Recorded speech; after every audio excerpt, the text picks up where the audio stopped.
Yes. Uh, it is the statement of necessary and sufficient condition for Riemann integrability. Right? So, what is the statement of this theorem? A bounded function f, which is defined from closed interval a comma b to real number set R, is Riemann integrable on closed interval a comma b if and only if for each epsilon greater than 0 there exists a partition P of closed interval a comma b such that for that partition, if we find out the upper Darboux sum minus lower Darboux sum, that value will be lesser than epsilon and that value will be greater than or equal to 0. Right? Here, the theorem is of if and only if condition type. If and only if condition type. Right? Assuming f is Riemann integrable, right? We have to prove that 0 less than or equal to upper Darboux sum minus lower Darboux sum minus lower Darboux sum is lesser than epsilon, right? And assuming 0 less than or equal to upper Darboux sum minus lower Darboux sum less than epsilon, we prove that f is Riemann integrable. F is a Riemann integrable. That is, whole of the statement is divided into two parts. One is necessary part and the other is sufficient part. One is necessary part and the other is a sufficient part, right? So, in necessary part, what is the assumption? F is Riemann integrable on closed interval a comma b. F is Riemann integrable on a closed interval a comma b. Therefore, by the condition of Riemann integrability of a bounded function, lower Riemann integrability of f of x dx will be equal to upper Riemann integrability of f of x dx is equal to in Riemann integrability of f of x dx over the points a comma b, over the points a comma b. Let this be condition 1. Let this be condition 1, right? It is the assumption part. It is the assumption part, right? Right. Next, by using the conditions of this assumption, we have to prove that there exists one partition P of closed interval a comma b for chosen epsilon greater than 0, and assuming this, we have to prove that 0 lesser than or equal to upper Darboux sum minus lower Darboux sum is less than epsilon for this partition P, right? The partition P for which epsilon greater than 0, right? Depending on this epsilon greater than 0, we have defined a partition P of this closed interval a comma b, right? So now we have to choose one epsilon greater than 0. Now we have to choose one epsilon greater than 0, right? And now by Darbach's theorem, there exists one delta greater than 0 such that upper Darbach sum of the partition P with respect to function f will be lesser than the upper Riemann integrability of f of x dx plus epsilon by 2 right? Let this be condition 2. Let this be condition 2, right? And the lower Darboux sum of this partition P with respect to function f will be greater than the lower Riemann integrability of f of x dx minus epsilon by 2. All of these two conditions are happening for this epsilon greater than 0, and depending upon the partition P of closed interval a comma b there exists one delta greater than 0 such that upper Darboux sum of this partition will be lesser than the upper Riemann integrability plus epsilon by 2, right?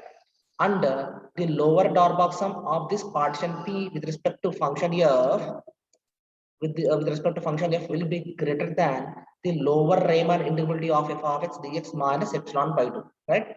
Let this condition be 2 and let this condition be 3, right? So for each partition P belonging to family of partitions of closure A comma B with norm P lesser than delta. With norm P lesser than delta, right? So what is the author who has proved this theorem is asking us to understand. Is asking us to understand that for epsilon greater than 0, we have to take a partition P in such a way that its norm of partition should be lesser than delta, should be lesser than delta. So with respect to that partition, if we find out the upper Darboux sum, that will be lesser than upper Riemann integrability plus epsilon by 2. And with respect to this partition for which norm is lesser than delta, we have to find out lower Darboux sum, which will be greater than lower Riemann integrability minus epsilon by 2, right? So if we observe carefully these conditions 1 and 2, 1 and 2, one is here, that is the condition of Riemann integrability, and the condition 2 is here. So combining 1 and 2, combining 1 by 2, right? So from 1, this upper Riemann integrability can be written as the Riemann integrability, the Riemann integrability from 1, right? So 2, the condition 2 changes to upper Darboux sum of partition P with respect to function f will be lesser than Riemann integrability of f of x dx plus epsilon by 2. So let this condition be 4. Let this condition be 4, right? Now, again from 1 and 3. 1 is the condition of Riemann integrability, right? So under condition 3 is written here, lower Darboux sum is greater than lower Riemann integrability minus epsilon by 2, right? So further, if we replace this with the Riemann integrability condition, then this condition 3 will be converted into lower Darboux sum L of P of is greater than integral over a to b f of x dx minus epsilon by 2, right? So just replacing this lower Riemann integrability of f of x dx with Riemann integrability of f of x dx in condition 3, we get L of Pf is greater than integral over a to b f of x dx minus epsilon by 2. So what this should be written as? This should be written as, see here, the condition in this condition, lower Darboux sum is sent to, sorry, just this epsilon by 2 is sent to left hand side. So L of Pf plus epsilon by 2 is greater than integral over a to b f of x dx. Integral over a to b f of x dx. See here. All right. So if we reverse this inequality, we get integral over a to b f of x dx is lesser than L of b of plus epsilon by 2. So it is condition 5. So from 193, we have written L of Pf is greater than integral over a to b f of x dx minus epsilon by 2. And here sending this minus epsilon by 2 to left hand side, we get L of Bf plus epsilon by 2 greater than integral over a to b f of x dx, right? And here this inequality is reverted. Reverted means reversing. So we get integral over a to b f of x dx is lesser than L of Bf plus epsilon by 2. Let this condition be 5. Let this condition be 5. Substituting, now we should substitute 5 in 4. That means substituting this L of Pf plus epsilon by 2 instead of this integral over a to b f of x dx, right? So 5 should be substituted in 4. Therefore, we get upper Darboux sum of partition P with respect to f is lesser than lower Darboux sum of partition P with respect to f plus epsilon by 2 plus epsilon by 2. So if we take off the brackets, we get L of Pf plus epsilon by 2 plus epsilon by 2. The sum of 2 epsilon by 2 is epsilon. Therefore, upper Darboux sum is lesser than lower Darboux sum plus epsilon. So if we go to the next step, we get upper Darboux sum minus lower Darboux sum is lesser than epsilon. Upper Darboux sum minus lower Darboux sum is lesser than epsilon, right? And also we know that the difference between upper Darboux sum minus lower Darboux sum is always greater than or equal to 0. Therefore, from these two inequalities, we can write or we can combine these two inequalities and write it as 0 lesser than or equal to upper door box sum minus lower door box sum lesser than epsilon. So with this, the first part, that is necessary part, is being proved. And now let us go for sufficient part. Let us go for sufficient part, right? So what is the assumption in sufficient part? So in the sufficient part, we should assume that, or this statement is to be assumed. Let for each epsilon greater than 0, there exists a partition P of closed interval a comma b such that 0 lesser than or equal to upper door box sum minus lower door box sum is lesser than epsilon. Right? So this is the assumption. It is the assumption part. And now we have to prove that the given function is Riemann integrable. The given function is Riemann integrable. Now let us proceed further. Now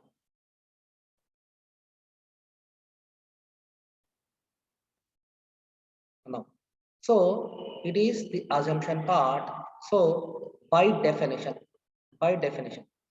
the upper Riemann integrability is equal to infimum of all upper Darboux sums for every partition P of family of partitions of closed interval a comma b. So infimum, what is infimum? Infimum is greatest lower bound. Greatest lower bound, right? So if we take the upper Riemann integrability, its position will be here at the beginning. Integral over a to b bar, integral over a to b bar, f of x dx will be equal to infimum of all upper Darboux sums. So if we find out different upper Darboux sums for different partitions taken from family of partitions of closed interval a comma b, and from all those upper Darboux sums, we are selecting the infimum value, that is the greatest lower bound, nothing but the lower bound of all upper Darboux sums. It will be the value of upper Riemann integrability. Upper Riemann integrability, right? So any upper Darboux sum, will be greater than this infimum value. That is, it will be greater than or equal to this upper Riemann integrability value. Therefore, here with respect to this partition P of closed interval a comma b, and with respect to the given function f, we are finding a upper Darboux sum u of pf. Therefore, this u of pf will be definitely greater than or equal to this upper Riemann integrability. Right. So let us put this upper Riemann integrability value of f of x dx is less than or equal to upper Darboux sum as equation 6, right? And next by definition of lower Riemann integrability, of f of x dx is taken as supremum of all lower Darboux sums, for every partition P belongs to phi of closed interval a comma b, right? So if we take this supremum, what is supremum? Supremum means least upper bound. Supremum means least upper bound, right? So here, if I take this lower Riemann integrability, integral over a bar to b f of x dx, it will be at this position. It will be at this position, right? Least upper bound, right? Upper bound of all lower Darboux sums. Upper bound of all lower Darboux sums of different partitions taken from family of partitions of closed interval a comma b. That is, it means that if we find out many number of lower Darboux sums for different partitions of family of partitions of closed interval a comma b, from all those lower Darboux sums, we have to take the upper bound, which will be considered as least upper bound, and which also will be considered as supremum, right? So it is the position of this lower Riemann integrability, right? So here we have specified one partition P of closed interval a comma b depending upon this epsilon greater than 0, and for this with respect to function f, and using this partition P, let us find out one lower Darboux sum, and definitely that lower Darboux sum L of Pf if it is represented on real number line, it will be definitely less than or equal to this lower Riemann integrability. This lower Riemann integrability. Therefore, see here we have taken it as lower Riemann integrability of f of x dx is greater than or equal to lower Darboux sum of this partition P of closed interval a comma b. Right. That is what, see here, the position of integral over a to b bar is at the starting position, and upper Darboux sum of the specified partition P is after this upper Riemann integrability, and the position of this lower Darboux sum is at the last, and the position of this lower Darboux sum is before this lower Riemann integrability. Right. See the positions carefully. So definitely the inequalities are being satisfied. That is the inequality 6 and the inequality 7. Right. So see here, integral over a bar to be f of x dx is greater than or equal to L of p comma f, and next it will be taken as, see here,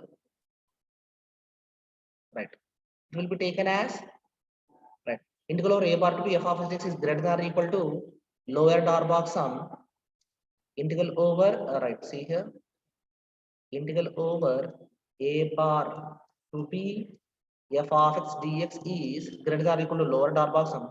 If we multiply minus sign on both sides, we get minus integral of a bar to b f of x dx is lesser than or equal to minus lower Darboux sum of partition p, right, of partition p.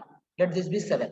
So from 6 and 7 we can combine 6 and 7 equations and write as integral over a to b bar f of x dx minus integral over a bar to b f of x dx is less than or equal to upper Darboux sum minus lower Darboux sum. That is subtracting the equations 6 and 7. Right? Subtracting equations 6 and 7 means the left hand side of equation 6 should be subtracted from the left hand side of equation 7, and the right hand side of equation 6 should be subtracted from the right hand side of equation 7. That is what we have done here, right? So see here, upper Riemann integrability minus lower Riemann integrability is less than or equal to upper Darboux sum minus lower Darboux sum, and as we know that upper Darboux sum minus lower Darboux sum is lesser than epsilon. So therefore, and we know that the difference between the upper Riemann integrability and the lower Riemann integrability will be always greater than or equal to 0. Therefore, for each epsilon greater than 0, we combine these inequalities now. We combine the inequalities which we have got here, right? So we can write the inequalities as minus epsilon greater than 0 lesser than or equal to upper Riemann integrability of f of dx minus lower Riemann integrability of f of dx lesser than epsilon, right? So see here, this minus epsilon lesser than, taking away this 0 less than or equal to from this whole of this inequality, then we get minus epsilon less than upper Riemann integrability minus lower Riemann integrability lesser than epsilon. Therefore, if this inequality is being satisfied by the differences of upper Riemann integrability and lower Riemann integrability, then definitely the upper Riemann integrability will be equal to lower Riemann integrability of f of x dx. Therefore, the given function f is Riemann integrable. Therefore, the given function f is Riemann integrable. Therefore, the sufficient part is being proved. So, from Roman number 1 and from Roman number 2, the given theorem is being proved, right? So, this ends the proof of the statement necessary and sufficient condition of integrability. That is, a bounded function f which is defined from closed interval a comma b to r is Riemann integrable on closed interval a comma b if and only if for each epsilon greater than 0 there exists a partition p of closed interval a comma b such that 0 less than or equal to upper Darboux sum minus lower Darboux sum is lesser than epsilon, right?